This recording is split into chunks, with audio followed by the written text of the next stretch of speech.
Hi all, welcome back to Soumya Mera's kitchen.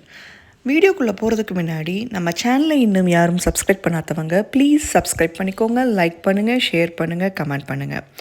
Subscribe பண்ணவங்களுக்கு ரொம்ப தேங்க்ஸுங்க. இன்றைக்குள்ள வீடியோவில் நம்ம என்ன பார்க்க போகிறோம் பார்த்தீங்கன்னா, கொள்ளு சட்னி எப்படி பண்ணலான்னு பார்க்கலாங்க. ஸோ அந்த கொள்ளு சட்னி பண்ணுறதுக்கு என்னென்ன தேவையான பொருட்கள் பார்க்கலாமா?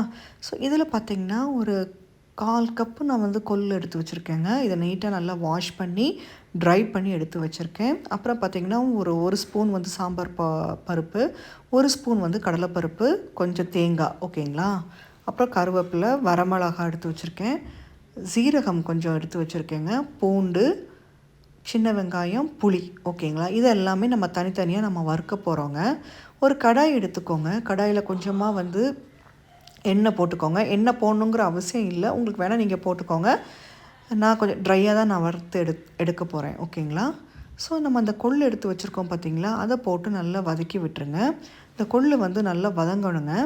உங்களுக்கு நல்லாவே தெரியும், கொள்ளு உடம்புக்கு ரொம்ப நல்லதுன்னு நல்லாவே தெரியும். இது பார்த்திங்கன்னா சூடும் கூட. ஆக்சுவலி வாரத்துக்கு 1 நாள் நம்ம எடுத்துக்கலாங்க. 1 நாள் இல்லாட்டி 2 நாள். ஒன்லே நீங்கள் துவையலாக கூட பண்ணி சாப்பிட்லாம். இல்லாட்டி பார்த்திங்கன்னா ரசம் அந்த மாதிரி கூட பண்ணி சாப்பிட்லாம். இல்லாட்டி சூப்பு மாதிரி பண்ணி குடிக்கலாம், ஓகேங்களா. ஸோ கொள்ளில் பார்த்திங்கன்னா உங்களுக்கு நல்ல நார்ச்சத்து நிறைய இருக்குது.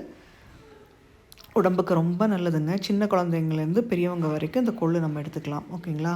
ஸோ இந்த கொள்ளு பார்த்திங்கன்னா உங்களுக்கு அது எப்படி வதங்கியிருக்குன்னு பார்க்கறதுக்கு எப்படி தெரியும்னு பார்த்திங்கன்னா, வறுக்கும்போது வெடிக்குங்க. வெடித்தாலே உங்களுக்கு நல்லா வதங்கிடுச்சுன்னு அர்த்தம். ஸோ அதை எடுத்து மாற்றிக்கிட்டு அது சேம் கடாயில் கொஞ்சமாக எண்ணெய் போட்டுட்டு நம்ம எடுத்து வச்சுருக்க கடலைப்பருப்பு, சாம்பார் பருப்பு, பூண்டு, அப்புறம் பார்த்திங்கன்னா சின்ன வெங்காயம் போட்டு வதக்கி எடுத்துக்கலாங்க. ஒன்றா போட்டு நீங்கள் வதக்கி எடுத்துக்கோங்க. ஃபஸ்ட்டு கடலைப்பருப்பும் 2 விதமான பருப்பையும் போட்டு நல்லா வதக்கிக்கோங்க. அதுக்கப்புறம் பூண்டு, சின்ன வெங்காயம், வரமிளகா போட்டு வதக்கி எடுத்துக்கோங்க. கொஞ்சமாக கருவேப்பிலை ஆட் பண்ணிக்கோங்க. ஸோ அதுக்கப்புறம் பார்த்திங்கன்னா நம்ம துருவி வச்சுருக்கிற தேங்காய், அதாவது 4 டேபிள் ஸ்பூன் தேங்காய் நான் எடுத்து வச்சுருக்கேன். ஸோ அதை போட்டு நல்லா வதக்கி எடுத்துக்கோங்க. ஸோ இந்த மாதிரி நீங்கள் எடுத்துக்கோங்க. காரம் நீங்கள் அட்ஜஸ்ட் பண்ணி நீங்கள் போட்டுக்கோங்க. நாங்கள் கொஞ்சம் கம்மியாக தான் சாப்பிடுவோம். ஸோ இந்த கொள்ளு துவையல் பொறுத்த வரைக்கும் கொஞ்சம் காரம் கொஞ்சம் தூக்கலாக இருந்தால் நல்லாயிருக்கும், சரிங்களா. ஸோ வதக்கி எடுத்துக்கோங்க. ஸோ சேம் கடாயில் கொஞ்சமாக எண்ணெய் ஊற்றி புளி போட்டு நீங்கள் வதக்கி எடுத்துக்கோங்க. ஸோ இந்த புளி நல்லா வதங்கணுங்க. அதாவது எண்ணெயில் வறுத்து எடுக்கணும், ஓகேங்களா. அதே கடாயில் நம்ம தாளிப்புக்கு ரெடி பண்ணிக்கலாங்க. ஸோ எண்ணெய், கடுகு, உளுத்தம்பருப்பு, வரமிளகா, காயப்பொடி, கருவேப்பிலை போட்டு நம்ம தாளித்து எடுத்துக்கலாங்க. அரைச்சதுக்கப்புறம் நம்ம அதோடு சேர்த்துக்கலாம், சரிங்களா.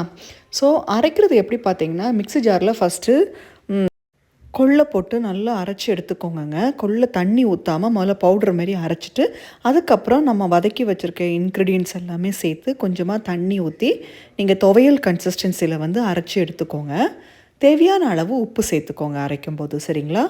ஸோ இந்த கொள்ளு பார்த்திங்கன்னா நீங்கள் சாதத்துக்கு, தோசைக்கு, இட்லி இதுக்கெலாம் நீங்கள் எடுத்துக்கலாம். துவையல் கன்சிஸ்டன்சியில் இருக்கும், ஓகேங்களா. உங்களுக்கு தண்ணி தகுந்த மாதிரி நீங்கள் ஆட் பண்ணிக்கோங்க. நம்ம இப்போ தாளித்து வச்சுருக்கோம் பார்த்திங்களா, அதோடு சேர்த்து இந்த கொள்ளை நீங்கள் ஆட் பண்ணிக்கோங்க. தேவையான அளவு தண்ணி யூஸ் பண்ணிக்கோங்க. ஸோ பார்த்திங்கன்னா கொள்ளு அடுப்பில் போடும்போது நல்லா திக்காயிரும். ஸோ தண்ணி எல்லாமே நல்லா உறிஞ்சிரும், ஓகேங்களா. ஸோ டேஸ்டியான சுவையான கொள்ளு துவையல் ரெடி ஆகிடுச்சுங்க. கண்டிப்பாக உங்களுக்கு பிடிக்கும்னு நினைக்கிறேன். இன்னும் நல்ல ஒரு ரெசிப்பியில் திருப்பி சந்திக்கலாம். Till then take care, bye bye. சேனலை சப்ஸ்கிரைப் பண்ணாதவங்க ப்ளீஸ் சப்ஸ்கிரைப் பண்ணிக்கோங்க. லைக் பண்ணுங்கள், ஷேர் பண்ணுங்கள், கமெண்ட் பண்ணுங்கள். பாய்.